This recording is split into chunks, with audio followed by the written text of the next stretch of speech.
Welcome back to Jom Discuss, the news and culture show where we cover everything and anything in our world today.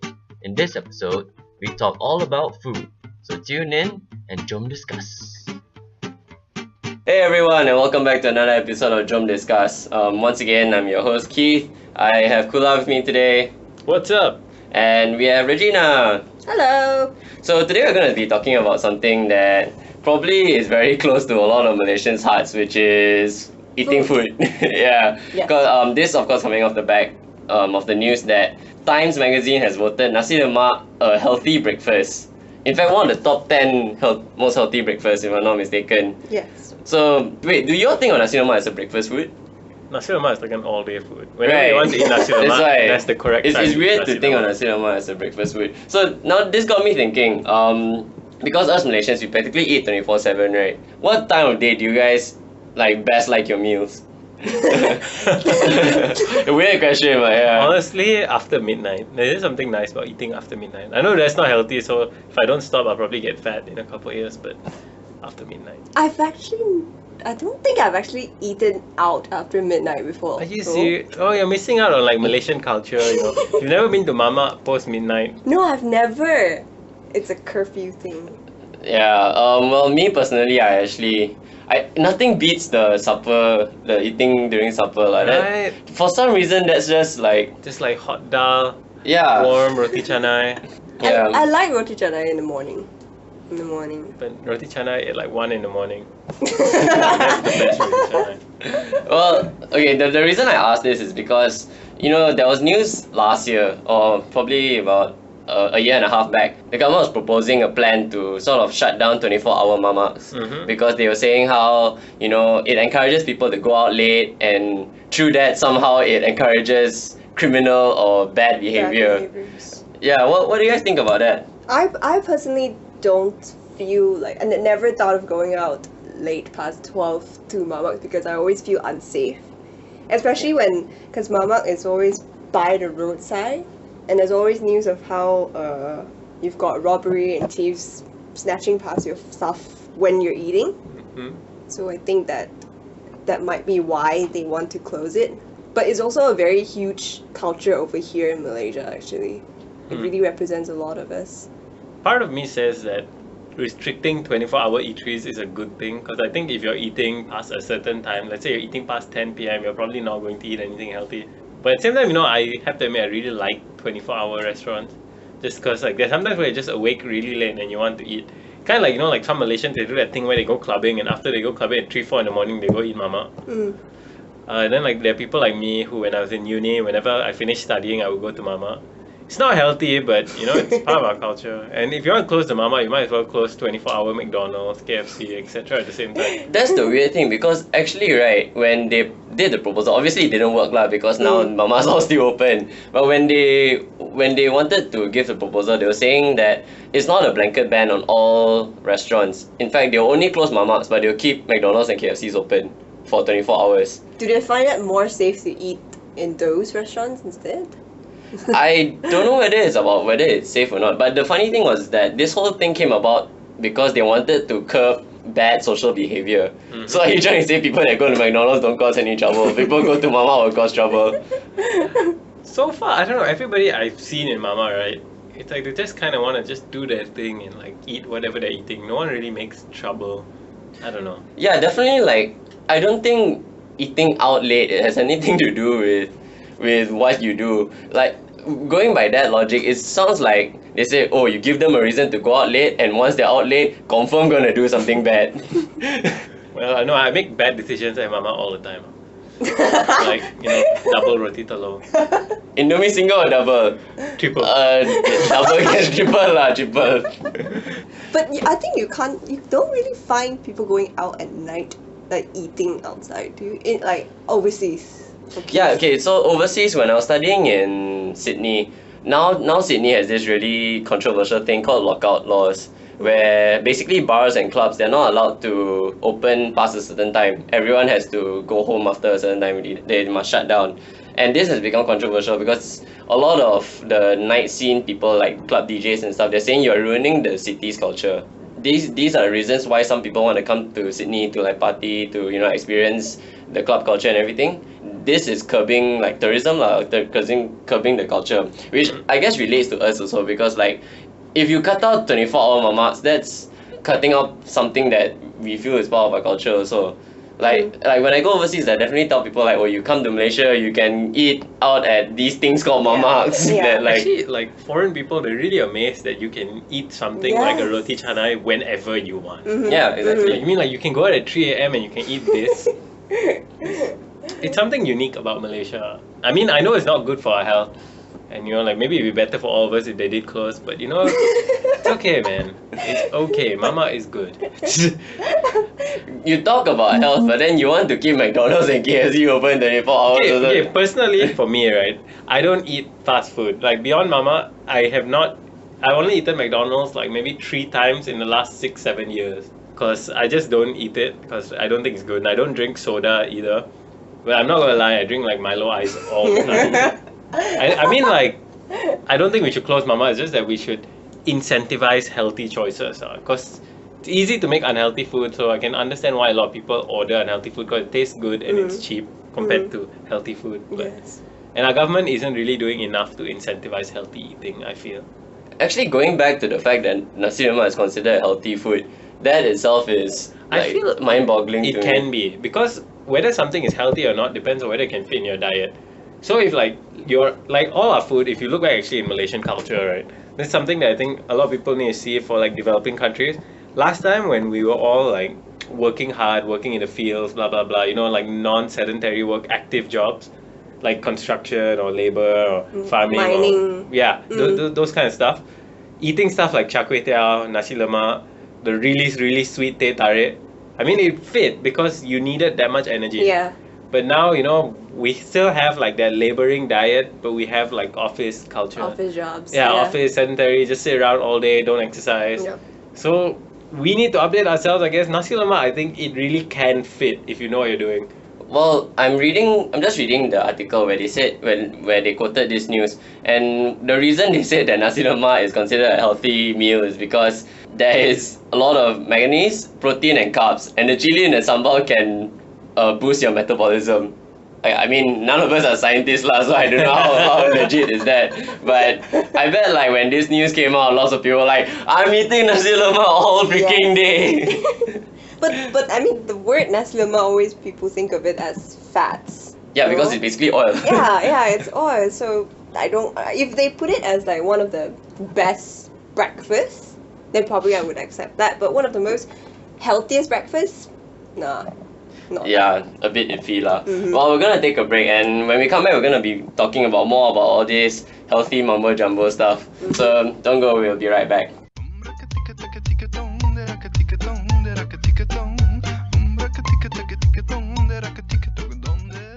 Okay, welcome back. Where we left off last, we were talking about how Malaysians aren't exactly the fittest nation lah. In fact, a report came out by Al Jazeera recently that almost half our country is either considered overweight or obese. Like they were saying 18% is obese and a further 30% is overweight. And that's like 48% of the country really. So this is clearly something to do with the type of food we eat lah. Yes. I mean, like talking about recently, they were saying how the PDRM had to go through a program. These are supposed to be considered the fittest and the healthiest of our country lah, because they're supposed to serve, right? The program trimmed and fit, so it basically started this year because they said that 11,000 of them, they were obese and they have heart problems and diabetes, and I'm thinking, if police are like that, how can we expect them to be able to fight crimes and stuff? For better or worse, I think they're doing that already. Like, if like recently, I think it was a 6-year, anniversary of that Amino Rashid shooting. He was this little 14-year-old guy who was driving without a license. Yes. So like the cops shot him even though he was unarmed. Yeah, that's pretty sad. That's pretty sad. Yeah. Like sudden swerve. Okay, going back to the happy topic of food. Yeah. No, I was saying earlier about how like it's weird how it's so much more expensive to eat healthy compared to eating unhealthily. I think a lot of cops are obese because they get paid very little. Yeah, definitely it's a socio-economic problem also. Especially if you are working, if you're someone that cannot afford to, it's someone that cannot afford to eat healthy, would probably also fall in the category where they work very long hours, or they get Yes. jobs where they in fact have to work 2 jobs, so they have to settle for fast food or eat, like going back to our mama thing, eating at the mama, ordering Indomie double. Like that's very hard. It's very weird how it's so much more expensive. It's so not accessible to be eating healthy. Mm-hmm. It's so hard to find vegetables in this country. Like I went to a nasi kandar shop, and the only vegetables they had were literally deep fried vegetables. Oh my god. Like that's the most Malaysian thing I've seen. Regina, do you try and like eat healthy? What do you consider as healthy to say? I mean, I eat cereals in the morning. Is that Do you eat children's cereal? No, I eat Honey stars. no, I hate honey stars. I hate honey Oh. stars. I like Milo, Yeah. Whoa. and that frosty thing. No, so that's Oh, not healthy. yeah, that's not healthy at all. That's Actually, powdered sugar, sugar. yeah. All those children's cereals are actually really bad Really because they have no Sugar. nutritional The value Milo at all. cereal is delicious.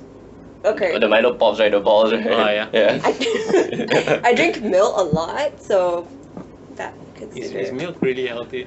No, actually, I heard somewhere, right? Okay, first of all, I don't know how true this is, but I heard somewhere after a certain age, you don't need milk anymore. Milk doesn't give you anything, apparently.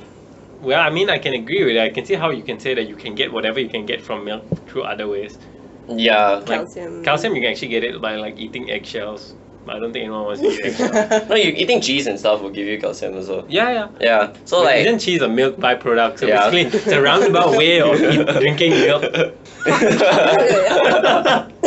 How do you guys eat healthy then? I don't. I try to eat oatmeal in the morning because oatmeal, like, it takes a long time to go through your system. So you get like energy throughout the day. Like I can feel really full just by eating oatmeal. Like I ate oatmeal this morning and eat vegetables. I just eat a lot of vegetables. Okay, so like a side topic of like health, when you're thinking about health, there's food and then there's also exercise. But exercise is not exactly an accessible thing in Malaysia. So like if you think about it, But actually, I feel like you to exercise, there's actually you don't really have to necessarily go to the gym. Yeah. Right. yeah, if you're rich enough, you can afford a gym and stuff. Yeah. So yes, if you're thinking about people who can't afford these things, they have to settle for maybe finding a park. But even then, parks, they're either really badly maintained or they're few Yeah. and far in between in housing Yeah. areas. And we don't exactly live in a country where you could just like go run out on the street and stuff. Yeah, it's not safe. I feel like the biggest problem is just not having the energy, you know, like you work really long hours. Like I know in corporate there are people who work like 9 a.m. to like 8 p.m. a day. And then, you know, in the morning and at night you get stuck in the jam, let's just say for like half an hour to an hour each day. Regina's nodding her head. So you work and you travel for like 14 hours a day. Yes. That's not even counting how much time you take to eat. So I'm not surprised that people just go home and they just lie down. And the next day they get up and they go to work, then they sit in their computer chair. And then they I actually. yeah. Like, Okay, for my past 3 months of internship, like I think my entire department really do overwork to say, because we start work at like 8:30 in the morning and all the way past like 9. They don't go back, and we do have a gym like membership, but nobody ever goes for that. what? Nobody. It is very much in our culture. Like our culture is in a way that it's very hard to be healthy because first of all, there's no time to exercise. Especially if you're working in like most people are working in a corporate Yeah. a corporate sense where like other countries 9 to 5, you know, that's about it. We all here. First of all, you have to leave early because jam. So before 7, also need to leave the house, and then you probably work till like past dinner time, come back also jam, reach home wave like almost time to sleep already. It's really hard to find space in between.